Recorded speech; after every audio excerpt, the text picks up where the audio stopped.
देवात्मा में देव जीवन के विकास से अद्वितीय देव ज्योति का प्रकाश और विकास। देवात्मा में देव जीवन के विकास से अद्वितीय देव ज्योति का प्रकाश और विकास, यानी जो देवात्मा जी का देव जीवन है, उनके जैसे जैसे विकास होता गया, उसमें अलौकिक देव ज्योति का प्रकाश भी हुआ और विकास भी हुआ। देवात्मा में सच्ची देव शक्तियों के क्रमशः विकास से उनमें से जिस देव ज्योति का क्रमशः विकास हुआ, वह देव ज्योति भी पहले उनसे पहले उन शक्तियों से विहीन किसी भी कहलाने वाले देवता व देवी व उनमें से किसी कहलाने वाले अवतार व किसी कहलाने वाले धर्म संप्रदाय के संस्थापक व किसी भी अन्य नामधारी मनुष्य में प्रकट नहीं हुई थी। तो जैसे-जैसे भगवान देवात्मा का देव जीवन में विकास होता चला गया, वैसे-वैसे उनकी देव शक्तियाँ सत और शुभ के प्रति पूर्णतः अनुराग और असत और अशुभ के प्रति पूर्णतः विराग जैसे-जैसे विकसित होती गई, तैसे-तैसे उनमें कितने ही महासत्य दिखाई दिए भगवन को। और ये जो देव शक्तियाँ किसी भी देवी-देवता में, किसी भी संप्रदाय के किसी गुरु, पीर पैगंबर में पैदा नहीं हुई थी। इसलिए इस देव ज्योति के द्वारा ही आत्मा के संगठन प्राप्त रूप, उसके रोगों, उसके पतन, उस पतन के विनाशकारी फलों, उन फलों से उसकी मोक्ष और उसमें उच्च जीवन के विकास के संबंध में जो महासत्य दिखाई देते हैं वह दे सकते हैं, और बिना उसके किसी और विधि और किसी प्रकार से दिखाई नहीं देते और नहीं दे सकते। उनका ज्ञान भी उनमें से किसी को ना था, और इन सत्यों के ज्ञान के विचार से इस पृथ्वी का सारा मनुष्य जगत पूर्ण अंधकार की दशा में था। और मैं तो कहती हूँ आज कुछ जनों को छोड़कर आज भी है कि किसी जो भगवान के पास देव ज्योति थी, उसमें जो भगवान की आत्मा की गठन पूर्ण थी, और भगवान ने उस देव ज्योति में उन रोगों को, पतन रोगों से उसके पतन को, आत्मा के पतन को, विनाशकारी फलों और उन फलों से उसकी मोक्ष, उसमें उच्च जीवन के विकास के संबंध में महासत्य दिखाई दे सकते थे व दे दिए हैं। वह बिना किसी देव ज्योति के दिखाई नहीं देते थे, और ना ही किसी और में वो ज्ञान पैदा हुआ। तो देवात्मा ने ही अपनी इस अद्वितीय देव ज्योति को क्रम क्रम से विकसित करने के योग्य होने पर इन विषयों के छिपे हुए और अति गूढ़ महासत्यों को समय के साथ साथ देखा और प्रकट किया कि इस देव ज्योति के बिना पूरे संसार में, पूरे विश्व में आत्मा के प्रति पूर्णतः अंधकार छाया हुआ है, और देवात्मा ने इस देव ज्योति में बहुत सारे छिपे हुए गूढ़ महासत्यों को देखा है, और उन्होंने प्रकट किया है और उन्होंने लिखा भी है, जो हम आज पढ़ रहे हैं और हमें पता चल रहा है। देवात्मा की रची हुई और पुस्तकों को छोड़कर देव शास्त्र के इसी तीसरे खंड में मनुष्य आत्मा के संबंध में जितना कुछ वर्णन है, उसमें उनकी इसी पूर्णतः नई शिक्षा का प्रकाश किया गया है। तो इसी ग्रंथ में ही भगवान ने जितनी भी मनुष्य आत्मा के देव ज्योति में नीच अनुराग, नीच शक्तियाँ जितना भी हम पीछे पड़ चुके हैं, ये तो श्रीमान जी पूरी तरह समझा सकते हैं।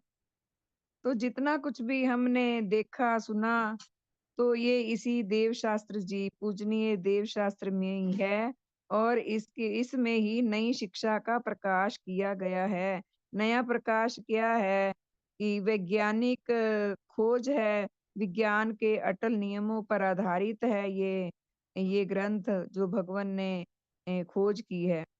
इस शिक्षा के ही सत्य ज्ञान से जहाँ किसी अधिकारी मनुष्य को धर्म के विषय में सत्य ज्ञान मिलता है, वह वहाँ उस पर यह सत्य भी प्रकट होता व हो सकता है कि देवात्मा से मनुष्य जगत में किसी को भी धर्म के विषय में कोई सत्य ज्ञान ना था और उनसे पहले इस पृथ्वी में किसी भी कहलाने वाले देवता व देवी व किसी भी संप्रदाय के संस्थापक के द्वारा धर्म विषयक सत्य ज्ञान का प्रचार नहीं हुआ था और न ही किसी अंधकारग्रस्त आत्मा के द्वारा उसका प्रचार होना कभी संभव था। तो हम देखते हैं कि जब से संसार सृष्टि बनी है तब से कोई ना कोई संत, गुरु, पीर, पैगंबर पैदा हुए हैं। उन्होंने चाहे कोशिश भी की है मगर वो सत्य का ज्ञान हम नहीं दे पाए।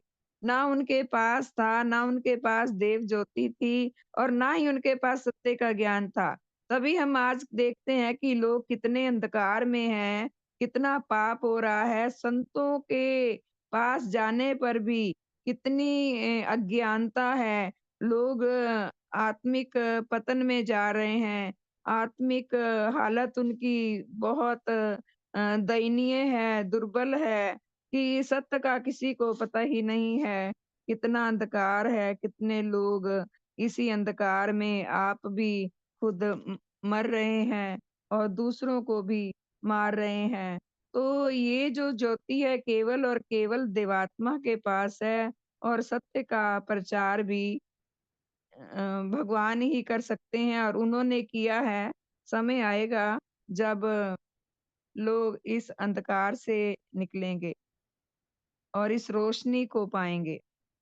इस अद्वितीय देव ज्योति के क्रमशः विकास से देवात्मा ने जिन महागूढ़ सत्यों को देखा, उनमें से बड़े-बड़े सत्य यह हैं कि मनुष्य की आत्मा के संगठन प्राप्त रूप और उसके रोगों, उसके पतन और विनाश, उसके पतन से उसकी मोक्ष और उसमें उच्च जीवन के विकास के विषय में जो सत्य ज्ञान है, वही और केवल वही ज्ञान धर्म विषयक सत्य ज्ञान है। और इस सत्य ज्ञान को छोड़कर एक व दूसरे किसी झूठे देवता, उसकी किसी झूठी स्तुति, उसे किसी झूठी प्रार्थना, उसके संबंध में किसी मंत्र व उसके नाम आदि का जप, उसे किसी झूठी सहायता पर निर्भर और उसे किसी झूठी मोक्ष, किसी प्रकार के योग व अन्य विधि के द्वारा किसी सुख व आनंद की प्राप्ति आदि के विषय में इस पृथ्वी में जितने विश्वास व मत धर्म के नाम से फैले हुए हैं, उनमें से कोई विश्वास व मत धर्म विषयक सत्य ज्ञान नहीं है।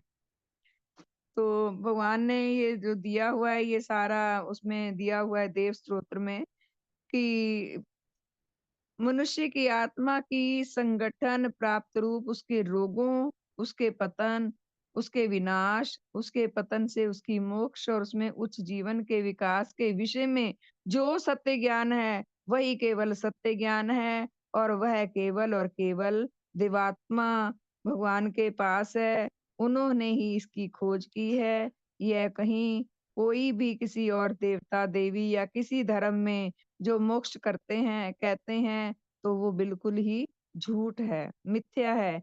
यानी कि सार्वभौमिक जो ज्ञान है, वो ही सत्य है। जो मत आपस में मतभेद में है, वो ज्ञान सत्य नहीं है, विश्वास लायक नहीं है। तभी जैसा कि हम सुनते हैं कि मज़हब नहीं सिखाता आपस में बैर करना।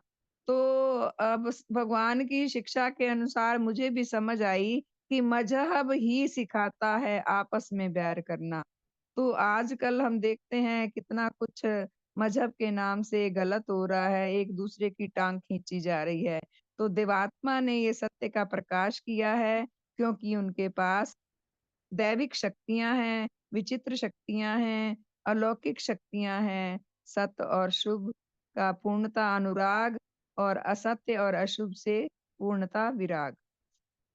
धर्म विषयक सत्य ज्ञान की बुनियाद एकमात्र सत्य नेचर पर है। इसी हेतु से धर्म विषयक सत्य ज्ञान की प्राप्ति के लिए सत्य नेचर के मूल तत्वों का ज्ञान होना भी आवश्यक है। इसीलिए सत्य नेचर के अटल नियमों के विरुद्ध इस पृथ्वी के नाना संप्रदायों में धर्म के नाम से जो और जितनी-जितनी शिक्षा प्रचलित है, वह सब की सब पूर्णतः मिथ्या है। और परम पूजनीय भगवान देवात्मा ने जो सत्य की बुनियाद रखी है, वो केवल और केवल नेचर पर है। क्योंकि देवात्मा ने अपनी अ शक्तियों से, देव शक्तियों से भी उनको इस सत्य का पता लगा। और वैसे भी हम जब सत्संगों में पहले भी बैठते थे हम, तो नेचर के ही उदाहरण दिए जाते थे। जैसे नीमा हो के जो झुकता है पेड़ उसको फल लगते हैं, ऐसे एग्ज़ाम्पल दिए जाते थे।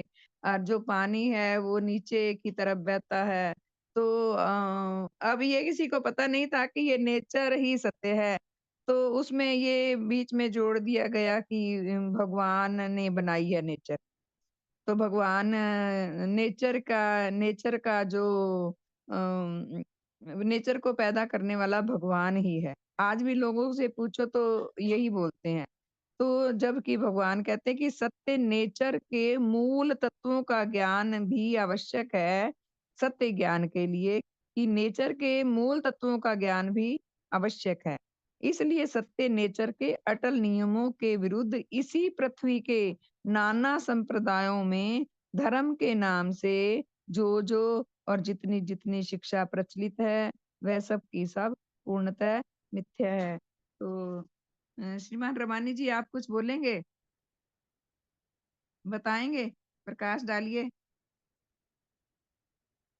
बहन जी आप कंटिन्यू करें, एक कस्टमर है उसके बाद में बात करते हैं। अच्छा जी। हि हित और सत्य विषयक पूर्णांग देव अनुरागों और उनके उलट अहित और असत्य विषयक पूर्णांग देव घृणाओं से विशिष्ट एकमात्र देवात्मा ही सत्य देव हैं और इन देव शक्तियों से विहीन कोई सत्य अस्तित्व भी सत्य देव नहीं है। ये कितने दिए गए हैं? गूढ़ सत्य 8 सत्य दिए गए हैं। मैंने अभी 3 पढ़े हैं। सत्य देव होने के कारण एकमात्र देवात्मा ही सब अधिकारी मनुष्यों के लिए सत्य उपास्य हैं और उनके भिन्न और कोई सत्य उपास्य नहीं है। तभी भगवान ने ये हमें दिया है मूल वाक्य एको ही देवात्मा सत्य देवा सा देव ज्योति तेजश्च सूर्ये सा एव एका सत धर्म शिक्षिका सर्वांग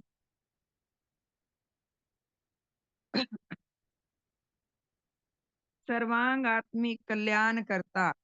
एकमात्र देवात्मा ही सत्यदेव हैं। वही केवल देव ज्योति और देव तेज से सुशोभित हैं और मनुष्य आत्मा के वह ही कल्याण करता है। अपनी-अपनी योग्यता के अनुसार सर्वांग कल्याण करते हैं। मनुष्यों में विविध प्रकार के सुख विषयक नीच अनुरागों और उनसे उत्पन्न विविध प्रकार के नीच घृणा भावों की वर्तमानता और उनकी प्रेरणाओं से ही उनके द्वारा सब प्रकार की मिथ्याओं और सब प्रकार के अहितों की उत्पत्ति होती है। इसमें बताया है भगवान ने कि मनुष्य आत्मा में विविध प्रकार के अनेक प्रकार के सुख विषयक नीच अनुरागों और उनसे उत्पन्न विविध प्रकार की नीच घृणा भावों की वर्तमानता और उनकी प्रेरणाओं से ही के द्वारा सब प्रकार की मिथ्याओं और सब प्रकार के हितों की उत्पत्ति होती है कि जो मनुष्य के अंदर कई प्रकार के सुख हैं, नीच अनुराग हैं, कई प्रकार की नीच घृणा के भाव हैं और उनके द्वारा ही ये सब मिथ्या और जो अहित का मतलब नाश नाश की उत्पत्ति होती है जो लोग दूसरों का बुरा चाहते हैं तो उसके यही नीच सुख अनुराग उनके उत्पन्न उसके नीच घृणा भाव मनुष्य जगत में सब प्रकार की मिथ्याओं और सब प्रकार के अहितों की उत्पत्ति के मूल कारण है। मनुष्य के जो नीच सुख अनुराग हैं, अब मनुष्य के नीच सुख अनुराग कई प्रकार के हैं। श्राप है, मास है, घृणा है, नफरत है, दुख है और कितने प्रकार के हैं। तो नीच घृणा भाव से मनुष्य जगत में सब प्रकार की मिथ्याओं और सब प्रकार के अहितों की उत्पत्ति के मूल कारण हैं। अभी मैंने आज एक खबर पढ़ी, उसमें क्या था एक लेडी अपने घर घर में ही थी शायद, तो 2 लोग जा रहे थे, तो उसके पास बेटी थी, बोले कोई बात हुई होगी, बोले बेटा नहीं है? तो बोली कि नहीं मेरे पास बेटा नहीं है। कहते हैं तुम वहाँ जाओ और वहाँ से धीरे-धीरे आओ, तो इतने में और अपने टॉप्स जो हैं हाथ में डाल लो, हाथ में रख लो। वो उस लेडी ने ऐसा ही किया, तो उसके जो टॉप्स थे, वो लेके भाग गए। तो इतना अज्ञानता है, इतनी मिथ्या है कि लोगों को भी समझ नहीं पाता। एक बेटे के कारण ने अपना 1 मिनट में इतना नुकसान कर दिया। इन्हीं दोनों के द्वारा मनुष्य आत्माओं का पतन और उनकी मृत्यु व उनका विनाश होता है। इसलिए कोई भी सुख किसी मनुष्य के जीवन का लक्ष्य नहीं हो सकता। तो दिवात्मा ने हमें बताया कि कोई भी सुख मनुष्य का जीवन का लक्ष्य नहीं है, शुभ लक्ष्य होना चाहिए, सुख लक्ष्य नहीं है। क्योंकि सुख पाप को उत्पन्न करता है। जब नीच सुख आत्मा में आता है, तो वो दूसरे का विनाश करता है, मृत्यु की ओर चलता है, उससे पतन होता है और वो अपने जीवन का भी विनाश करता है। नंबर 6 नीच सुखों के सब प्रकार के अनुरागों और उनसे जिन-जिन घृणाओं की उत्पत्ति होती है, उन सब घृणाओं और उन दोनों से जिन-जिन असत्यों और अहितों की उत्पत्ति होती है, उन सब प्रकार के असत्यों और उन सब प्रकार के हितों से जहाँ-जहाँ तक किसी जन के लिए संभव हो, सच्चा उद्धार पाना ही सत्य मोक्ष है और उसके भिन्न और कोई भी सत्य मोक्ष नहीं है। तो ये इस पॉइंट में भगवान ने गूढ़ता बताई गई है कि नीच सुखों के सब प्रकार के अनुरागों और जिन-जिन घृणाओं की उत्पत्ति होती है। जैसे कि अ 2 भाई हैं और उनमें धन अनुराग है, तो धन अनुराग को नीच सुख तो नहीं है, मगर बनाया गया जब लक्ष्य धन अनुराग है, धन कमाना है, तो वो धन अनुराग है। अब धन अनुराग के कारण 2 भाइयों में नफ़रत पैदा हो जाती है। क्योंकि नीच सुख आ गया और उन घटनाओं में उन दोनों से जिन-जिन असत्यों और अहितों की उत्पत्ति होती है, फिर वो एक-दूसरे से झूठ बोलते हैं, दूसरे का भला नहीं चाहते हैं, तो उन सब प्रकार के असत्यों और उन सब प्रकार के अहितों से जहाँ तक किसी जन के लिए संभव हो, सच्चा उद्धार पाना है, पाना ही सत्य मोक्ष है और उसके भिन्न और कोई भी सत्य मोक्ष नहीं है। तो ये जो नीच गति है धन अनुराग की, अनुराग तो बहुत हैं, मगर एग्जाम्पल के तौर पे जैसे ये धन अनुराग की उत्पत्ति हुई, उसके बीच में ये कितना गलत संस्कार आ गए कि उससे नफ़रत होनी, फिर उसका कि कई लोग तो मर्डर भी कर देते हैं अपने भाइयों का। भगवान कहते हैं कि अगर इस पाप से बचना है, इससे उद्धार पाना है, सत्य मोक्ष करना है, तो इस सच्चा उद्धार पाना ही सत्य मोक्ष है। यानी कि इन गलतियों को, इन कमियों को, इन नीच सुखों को त्यागना ही सत्य मोक्ष है। नंबर 7, किसी मनुष्य आत्मा में परोपकार विषयक और देवात्मा के साथ आत्मिक संबंध उत्पादक उच्च व सात्विक भावों की जागृति और उन्नति से ही सच्चे धर्म जीवन का विकास होता है। इसी उच्च जीवन की प्राप्ति से उसके जीवन बल और व उसकी निर्माणकारी शक्ति की उन्नति होती है। बिना इन उच्च शक्तियों के विकास के उसमें ना तो उच्च व धर्म जीवन की उत्पत्ति होती है और ना ही उसकी निर्माणकारी शक्ति की उन्नति होती है। तो देवात्मा भगवान हमें यहाँ बता रहे हैं कि मनुष्य आत्मा में जो परोपकार विषयक है और वो भी निस्वार्थ परोपकार विषयक और देवात्मा के साथ आत्मिक संबंध उत्पादक यानी कि परोपकार विषयक भगवान से आत्मिक संबंध हम पैदा करें, भगवान जैसा कहते हैं वैसा करें, तो सात्विक भावों की जागृति और उन्नति से ही जब हमारे अंदर वो सात्विक भाव जागृत होंगे और हम उन्नति होगी हमारे अंदर, उच्च विचार आएँगे, सकारात्मकता की ओर जाएँगे, तो सच्चे धर्म जीवन का तब विकास होगा।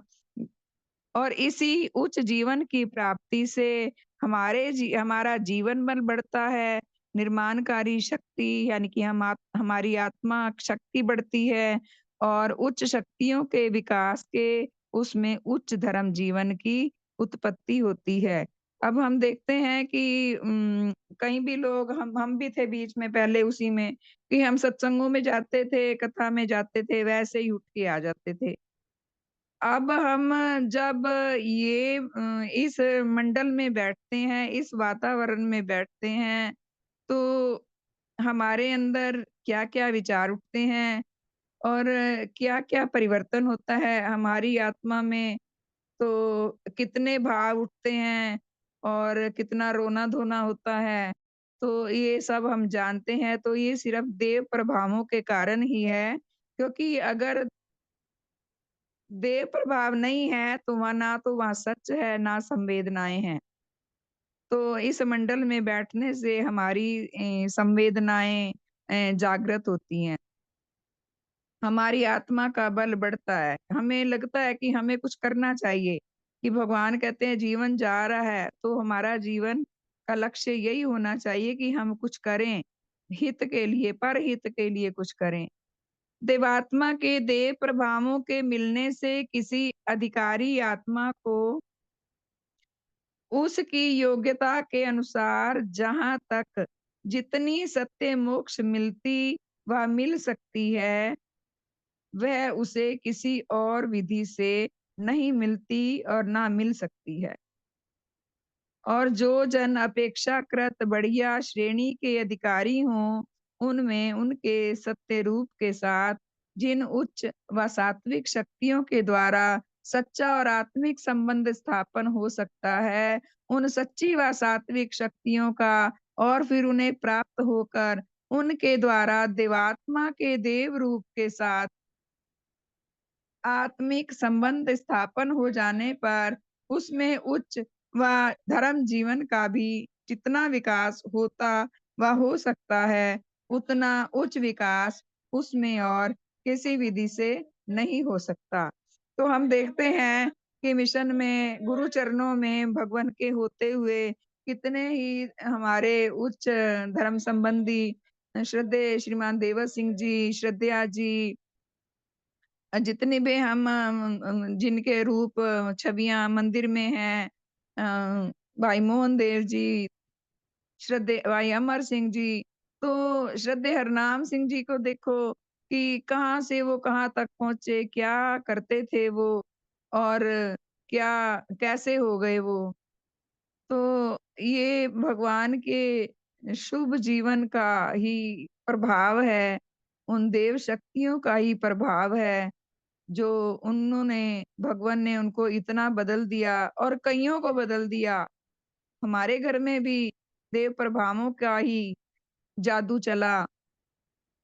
तो ये उच्च विकास जो है वो भगवन से ही हमें प्राप्त हो सकता है और उनके देव रूप के साथ सच्चे आत्मिक संबंध के स्थापित हो जाने से किसी अधिकारी आत्मा के लिए उसकी भावी सत्य मोक्ष और उसमें उसके भावी उच्च जीवन के विकास का जहाँ तक पथ खुल सकता है, वहां तक वह पथ किसी और विधि से नहीं खुलता और नहीं खुल सकता है। यह वह महासत्य है कि जिन्हें देवात्मा ने ही इस पृथ्वी में अपनी अद्वितीय देव ज्योति के द्वारा देखा और प्रकट किया और जिन्हें इस देव ज्योति से विहीन किसी मनुष्य व कहलाने वाले देवता व देवी ने कभी नहीं देखा और इसलिए कभी प्रकट भी नहीं किया था। फिर प्रत्येक अधिकारी आत्मा भी इन महासत्यों को केवल देवात्मा की ही देव ज्योति को पाकर देख सकता है और उस देव ज्योति के बिना कदापि नहीं। तो भगवान ने ये जो महासत्य देखा, तो उनके पास जो अद्वितीय देव ज्योति थी, उसी में ही उन्होंने ये जो सारे सत्य हमारे सामने रखे, अपनी कितनी विशेषताएं हैं भगवान के अंदर। तो ये सारे सत्य उन्होंने हमारे सामने रखे और देव ज्योति में ही उनकी देव ज्योति के द्वारा ही किसी मनुष्य का नारकीय जीवन बदल सकता है और वो भी उसी देव ज्योति में ही देख सकता है कि मेरा जीवन ये कैसे बदला। तो देव ज्योति को पाकर ही वह उसको देख सकता है कि जो हमने सत्यों को जाना, हमने जैसे अभी ये सत्य को जाना कि नेचर ही सत्य है, तो कोई भगवान, कोई ईश्वर सत्य नहीं है, तो ये हमें विश्वास हो गया। तो ऐसे हमने कितने सत्यों को जान लिया और हमें विश्वास हो गया, हमने वो मिथ्या छोड़ दी। तो ये भी हमें देव ज्योति में ही दिखाई देती है। जब हम देखते हैं, तर्क करते हैं, तो समझ में आता है कि यही ही सत्य है। तो भगवान देवात्मा की जो देव ज्योति है, ये उन्हीं के करिश्मे हैं जो इतना भगवान ने ये अ, देवशास्त्र जी लिखा है। भगवान लिखते थे कि मैं मेरे पास इतनी देव ज्योति फैल रही है कि मैं संक्षेप में लिख रहा हूँ और मुझे इतनी हैरानी होती है कि इतना कुछ लिखा, इतने साधन करवाए, 3-3 घंटे भगवान खड़े रहते थे। ये देव शक्तियों का ही कमाल था ना। 3-3 घंटे खड़े रहते थे और वो अपना साधन करवाते थे, अपना उद्बोधन देते थे। उसके बाद कितने लेख लिखे गए, कितने लेख छूट गए जो लिखे नहीं गए। उसके बाद हमारे पास उनके कितने ग्रंथ हैं जो उन्होंने लिखे और कितने उन्होंने जला दिए। तो ये एक बहुत बड़ी करामात है, भगवान की बहुत बड़ी विशेषता है देव ज्योति की। तो अब अगला पढ़ती हूँ। अधिकारी मनुष्यों में इस देव ज्योति के द्वारा उच्च परिवर्तन विषयक कार्य। अधिकारी मनुष्यों में इस देव ज्योति के द्वारा उच्च परिवर्तन विषयक कार्य। दिवात्मा की इस अद्वितीय देव ज्योति की जब कुछ किरणें किसी अधिकारी मनुष्य की आत्मा में पहुंचती हैं, तब उनके द्वारा उसका आत्मिक अंधकार दूर होता है और उसे धर्म के नाम से पहले से प्राप्त कई प्रकार के मिथ्या विश्वास मिथ्या रूप में दिखाई देते हैं कि जो इस देव ज्योति के बिना उसे पहले कभी मिथ्या दिखाई नहीं देते थे। तो मैं इसी बात को भी बता रही थी कि भगवान की देव ज्योति में ही ये मिथ्या दिखाई देते हैं, कितने कर्मकांड होते हैं। तो नंबर 2, देव ज्योति की किरणों को पाकर किसी अधिकारी आत्मा को अपनी एक व दूसरी पतनकारी चिंता व पतनकारी अन्य क्रिया अपने लिए पतनकारी व हानिकारक रूप में दिखाई देती है, कि जो उसे पहले इस देव ज्योति के पाने के बिना अपने लिए पतनकारी व हानिकारक रूप में दिखाई नहीं देती थी।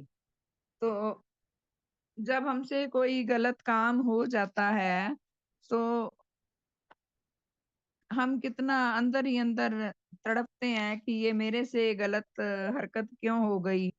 तो ये केवल हमें देव ज्योति ही दिखा सकती है। तो श्रद्धेय श्रीमान देवर सिंह जी ने कितने साधन किए इस ज्योति में उन्होंने, कि जो पतनकारी गतियाँ उन्होंने लिखी और कइयों ने लिखी, हम तुमने भी कुछ ना कुछ लिखा। तो ये सिर्फ़ देव ज्योति में ही हमें दिखाई देता है और ये सच्ची बात है कि जब हम कोई गलत बात कह देते हैं तो वो सारा दिन ही अंदर चलता रहता है। अगर तो गलत कही है तो फिर वो दुःख भी देती है वो बात, कि मैंने ऐसा क्यों कह दिया? ऐसा क्यों हो गया मेरे से? तो एक पश्चाताप होता है। नंबर 3, देवात्मा की इसी देव ज्योति की किरणों को पाकर किसी अधिकारी आत्मा को एक दूसरा उच्च व सात्विक भाव सुंदर और अपने लिए हितकर रूप में दिखाई देता है, कि जो इस देव ज्योति के मिलने से पहले उसे सुंदर और हितकर रूप में दिखाई नहीं देता। तो आज मैं अखबार में पढ़ रही थी, पहले तो वो इतना था ही नहीं, तो मैंने 1-2 चीज़ें लिखी हैं, उतारी हैं कि एक लड़की 10 साल की, उसने जब देखा कि नशे में ओवरडोज़ में बंदा खत्म हो गया, तो पापा से पूछा, "ये क्यों? क्या हुआ?" कहती उसकी बेटी रो रही थी। "ये क्या हुआ?" उसके पापा ने कहा, "नशे की ओवरडोज़ में ये चला गया।" तो उसके बाद उस लड़की ने के माता-पिता नाट्य मंचन करते थे, तो उन्होंने उस मंच से ये मैसेज देना शुरू कर दिया नशे के खिलाफ। तो वो 10 साल की बेटी ने का जो ये भाव था, मेरे को बहुत ही अंदर से वो दृश्य बहुत अच्छा लगा कि इस छोटी-सी बच्ची ने कैसा हितकर काम किया है। तो देव ज्योति अगर हमारे पास नहीं है, तो हम पढ़ के छोड़ देंगे उसको। तो नहीं तो वो भाव हमें दिखाई दिया। अब फूलों को देख लो, फूल कितने सुंदर होते हैं, मगर अगर गहराई तक उसकी सुंदरता को हम देखें, तो ये हमें देव ज्योति का मुझे तो लगता है कमाल है। देवात्मा की इसी देव ज्योति की किरणों को पाकर किसी अधिकारी आत्मा को अपनी एक व दूसरी हीनता दिखाई देती है, और जो इस देव ज्योति के मिलने से पहले उसे कुछ भी दिखाई नहीं देती थी। तो ये देव ज्योति के पहुँचने से ही जो मनुष्य को कितनी बार वही दुःख होता है अंदर से कि अपनी मेरी गलती है, मेरी कमज़ोरी है, ये ऐसी नहीं होनी चाहिए थी। तो जो पहले नहीं दिखाई देती थी, अगर अब देती है तो वो अगर भगवान के शिष्य हैं तो देव ज्योति में ही दिखाई देती है। अपनी इसी देव ज्योति के द्वारा अधिकारी आत्माओं में उच्च परिवर्तन लाने के निमित्त देवात्मा अपने दैनिक साधन में अपने शुभ कामना विषयक जिस संगीत का गान करते हैं, उसके पद यह हैं, आत्म तिमिर हर देव ज्योतिमम, आत्म प्रकाशक देव ज्योतिमम, आत्म बोध प्रद देव ज्योतिमम, चारों दिग वह पर किरण हो। तो भगवान कहते हैं कि मेरी देव ज्योति तिमिर का अंधकार को ना आत्मा के अंधकार को नाश करे। मेरी देव ज्योति मनुष्य आत्मा में प्रकाश करे, जिससे इनमें आत्मा का ज्ञान, आत्मा का बोध उत्पन्न हो। ये देव ज्योति चारों दिग प्रकीर्णन हो, चारों दिशाओं में फैले, जिससे आत्मा का अंधेरा नष्ट हो, आत्मा का प्रकाश हो और आत्मा का बोध हो लोगों को। तिमिर से निकले जन अधिकारी, आत्म रूप देखें अधिकारी, आत्म रोग देखें अधिकारी, आत्म हित देखें अधिकारी, आत्म ज्ञान उनमें उत्पन्न हो, सत्य धर्म का ज्ञान उत्पन्न हो। तो भगवान का बहुत प्रयास रहा, आज भी है, उनकी व्याकुलता है कि मेरी देव ज्योति इनमें पहुंचे, अंधकार से, आत्मिक अंधकार से अधिकारी जन निकलें, वो अपनी आत्मा के रूप को देखें, उसके रोगों को देखें, जो हमारे अंदर कितने रोग हैं, ईर्ष्या है, द्वेष है, नफरत है, पाप है, आत्म पात देखें अधिकारी, अपनी आत्मा के पतन को देखें, आत्मा दिन दिन नीचे गिर रहा है, आत्महित देखें अधिकारी और अपनी आत्मा के भले को भी देखें कि भला किस में है, आत्मा के रूप को देखें, फिर आत्मा के हित को भी देखें कि भलाई किस में है, आत्मा का हित किस में है। तो इससे मोक्ष पाने के लिए देवात्मा ने हमें ये भजन, ये हमें दिया है। देव ज्योति का जो चारों दिग पर किरण हो, अपना ये ज्ञान दिया है, अपनी ये व्याकुलता हम पर दर्शाई है। तो फलतः इस देव ज्योति के यह सब चमत्कार और लक्षण जैसे अद्वितीय हैं, वैसे ही यह देव ज्योति जिस देवात्मा में विकसित हुई है, वह उनके सत्य देव रूप का तीसरा पूर्ण और अकाट्य प्रमाण है। इस तीसरे मूल सत्य की भी बार-बार उपलब्धि करने से देवात्मा के सच्चे देव रूप के संबंध में विश्वास भाव की उन्नति होती है। कि भगवान कहते हैं कि इस देव ज्योति के यह सब चमत्कार और लक्षण जैसे अद्वितीय हैं, वैसे ही यह देव ज्योति जिस देवात्मा में विकसित हुई है, वह उनके सत्य देव रूप का तीसरा पूर्ण और अकाट्य प्रमाण है। इस तीसरे मूल सत्य की भी बार-बार उपलब्धि करने से देवात्मा के सच्चे देव रूप के संबंध में विश्वास भाव की उन्नति होती व हो सकती है। तो भगवान कहते हैं इनको पाठ करने से ध्यान पूर्वक इस ज्योति का कि इस चैप्टर का, इस सत्य का पाठ करने से भी भगवान की जो देव ज्योति है या भगवान के साथ जो हमारा संबंध है सत्य रूप में, तो वो हो सकता है हमें भगवान के सत्य रूप की उपलब्धि हो सकती है कि भगवान का सत्य रूप है क्या। तो सच्चे देव रूप के संबंध में हमें विश्वास भाव की हमारी उन्नति होगी। जैसे जैसे भगवान के इस सत्य रूप को हम देखेंगे, उनसे हमारा संबंध गाढ़ होगा, उनके उनसे हम अपने आत्मिक रूप से जुड़ेंगे, तो इस देव रूप के संबंध में हमारे विश्वास भाव की उन्नति हो सकती है और उसमें फिर हो सकता है भी हमें भी कुछ सत्य दिखाई दें। तो अ, अब 5:20 हो गए हैं, तो श्रीमान जी आप कुछ बताएँगे?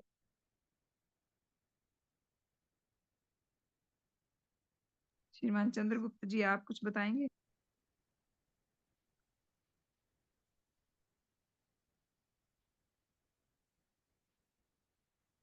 श्रीमान जी? सबका शुभ हो। मैं रमानी की बेटी। आवाज आ हाँ पा जी, रही? ठीक। जी। मैं थोड़ा बिजी हो गया था, बीच में कस्टमर आ गया था। हाँ जी, कोई तो बात नहीं श्रीमान। वाकई बहुत बेहतर, आपने बहुत अच्छा पाठ पढ़ा इसमें। और इसमें एक तो ये बात बहुत अच्छे से स्पष्ट हुई कि जो देश शास्त्र 3 में मनुष्य आत्मा का गठन के बारे में भगवान ने जो पूरा बताया है, वो ज्ञान धरती में उससे पहले उपस्थित ही नहीं था। मतलब किसी ने उसको जांचा ही नहीं था, कभी उसको देख ही नहीं पाया वो उसको।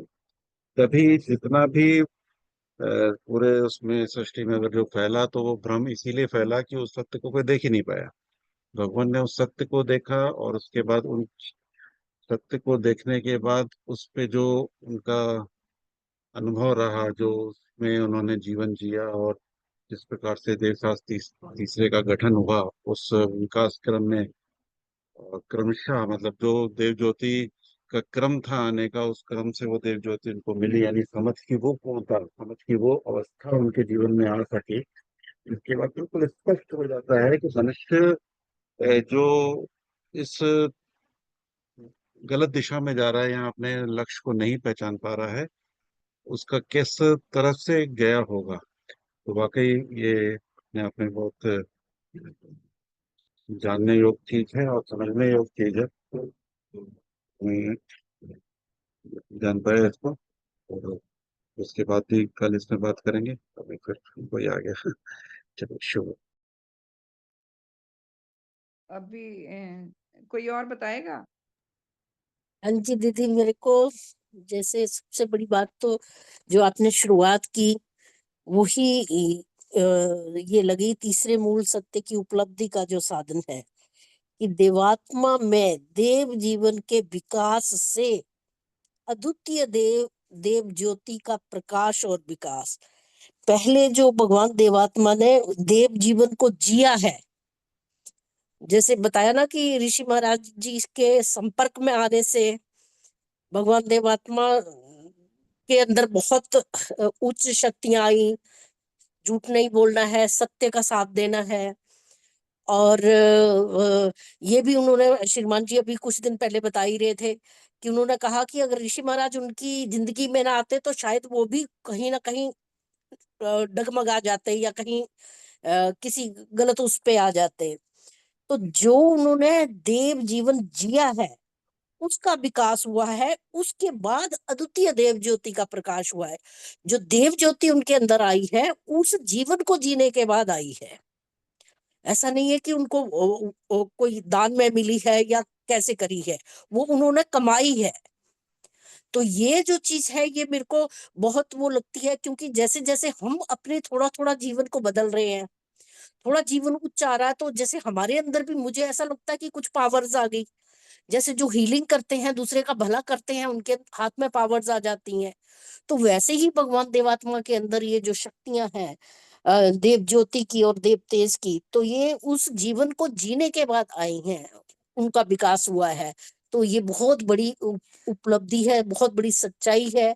और आगे आगे जैसे जैसे आपने पूरा बयान कर दिया कि किस तरीके से हमें ये अद्वितीय देव ज्योति कहाँ हमारा पतन होता है और कहाँ हमारा अ, जीवन आगे विकसित होता है, वो किस किन किन नियमों के आधार पे हम चलें तो आगे बढ़ सकते हैं, वो तो फिर साथ समझ में आ ही गया। लेकिन मुझे इस पे बहुत इस लाइन पे बहुत फोकस हुआ कि इस जीवन को हम जी के भी हम कुछ शक्तियां प्राप्त कर सकते हैं। क्योंकि भगवान आत्मा के अंदर तो ऑलरेडी ये नीच जीवन आया नहीं था, तो उन्होंने बहुत जल्दी उसको उच्च जीवन को पाके अपने अंदर ये चीजें विकसित कर ली। लेकिन हम क्योंकि उनके अभी अंदर अपने अंदर के निकाल रहे हैं, हमारे अंदर से अभी सब चीजें निकल रही हैं, तो हमारा समय तो इसी में लग जा रहा है। तो तो भगवान देवात्मा के अंदर ये जो देव शक्तियां थी, आई तो धीरे धीरे हैं, पर ये जो बीज पड़ गया था उनके अंदर शुरू में ही, जो बुराई का बीज ही नहीं था, सच्चाई भलाई का ही था। जैसे वो बचपन में भी उनकी जो आदतें थी, अब हमारी हाँ हरकतें जी, क्या थी बचपन में हम देखें, और उनकी हाँ जी, हाँ आदतें जी, क्या थी, है ना? हाँ तो जी। उसमें कितना बहुत अंतर है, इसीलिए हम मनुष्य तो आत्मा है वो और वो भगवान देवात्मा है। बचपन से ही विकसित होना शुरू हो गए थे, जैसे हाँ जी, हाँ बचपन से जी, ही। शुभ शुभ हो बहन जी, शुभ हो। हाँ हाँ शुभ जी, जी, हो हिमांशु सर, देखी जाए। श्रीमान जी। बहन जी, जैसे ये अभी बहन जी, अंजू बहन जी कह रही थी, अगर गुरु महाराज गुरु ऋषि ऋषि मुनि। महाराज उनकी जिंदगी में ना आते तो शायद वे भटक जाते। ये बिल्कुल गलत है। ऐसा बिल्कुल नहीं है, ये नेचर का विकास क्रम है। भगवान देवात्मा पैदा ही इसलिए हुए थे, ये तो नेचर का क्रम था। गुरु महाराज उनकी जिंदगी में आने ही आने थे ना। हाँ ये जी, अगर मगर का इसमें सवाल ही नहीं कि अगर ना आते तो भटक जाते। वो तो नेचर श्रीमान का जी, विकास क्रम था। ये कुछ नेचर ये के कुछ द्वारा ही गुरु महाराज उन्हें यहाँ रुड़की भेजा गया, और वो तो जिंदगी में आने ही आने थे। नहीं तो 8वीं क्लास के बच्चे को क्या पता के क्या नाम रुड़की में कंपटीशन, एक इंजीन कॉलेज है, कंपटीशन देना और वहां जाना। 40 साल तक उस इलाके से कोई नहीं आया, तो वहां तो हाँ कोई जी। मतलब ही नहीं था उनका, ना आने का और गुरु महाराज से संपर्क ना होने का। ये नेचर का विकास क्रम था, गुरु महाराज उसमें आने ही आने थे, उनसे संपर्क होना ही होना था, उनका विकास होना था। शक्तियां तो में पहले से थी मौजूद बीज रूप हाँ में, वो तो हाँ जी। विकसित हाँ हुई, जी। विकसित होना ही होना विकसित हुई। था। इसमें अगर मगर बट इफ नो लगाने की जरूरत ही नहीं है। हम बिल्कुल बहुत अच्छा, कंफ्यूजन में नाम है बहुत इस अच्छा, बात में, बहुत अच्छा। बिल्कुल कंफ्यूजन में नाम है, कोई कंफ्यूजन नहीं है इसमें।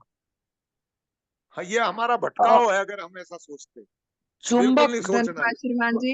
ये भी तो श्रीमान बताया जी, गया है ना कि जो भगवान को नेचर ने कहा कि जब भगवान तड़पते थे दुखों में कि मैं क्या हो गया, तो भगवान कहते ये दुख तो तुम्हें सहने ही पड़ेंगे। नेचर कहती तुम्हें ये दुख तो सहने ही पड़ेंगे।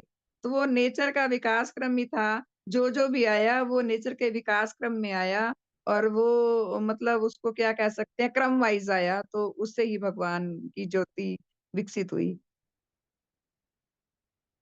ठीक है फिर श्रीमान जी, सदैव की जय, शुभ, सबका बहुत शुभ ठीक, हो। बहुत सुंदर, बहुत अच्छा पाठ करा आपने।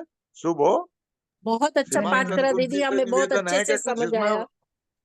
कुछ प्रकाश डालने, श्रीमान चंद्रगुप्त जी।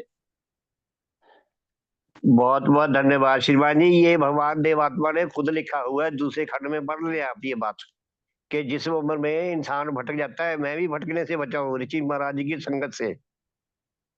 ये दूसरे खंड में है, ये शब्द उनके अपने लिखे हुए हैं। बाकी मेरे तो यहाँ ढोल बज रहे थे, अभी अभी 1 मिनट हुआ बंद हुए हैं, तो मैं माफी चाहता हूँ, इसलिए मैं साधन नहीं करा सका। और बहन जी ने पढ़ा, बहुत अच्छा लगा। और हम इतनी इतनी मूल्यवान शिक्षा के ऊपर विचार कर रहे हैं, इतना हमारा सौभाग्य है। बहुत बहुत धन्यवाद आप सबका। हाँ जी, शुभ मैंने हो। पढ़ा नहीं था, लेकिन श्रीमान जी के मुंह से मैंने ये 4-5 दिन पहले, श्रीमान जी आपने शायद 1 वीक पहले ये हाँ बात जी, हाँ, बताई थी। मैं तो कई बार हाँ पढ़ा जी, जी। हाँ जी, मैं हाँ आपको जी, पेज बता दूंगा देख के। हाँ जी। जी जी जी, धन्यवाद जी। धन्यवाद। धन्यवाद जी, शुभ हो। भगवान देव आत्मा की जय। भगवान देव आत्मा की जय। भगवान देव आत्मा की जय। भगवान देव आत्मा की जय, सदैव की जय, सबका शुभ हो। तो फिर रात्रि को 8:40 पर फिर सब इकट्ठे होंगे गुरु दरबार में। धन्यवाद, शुभ हो।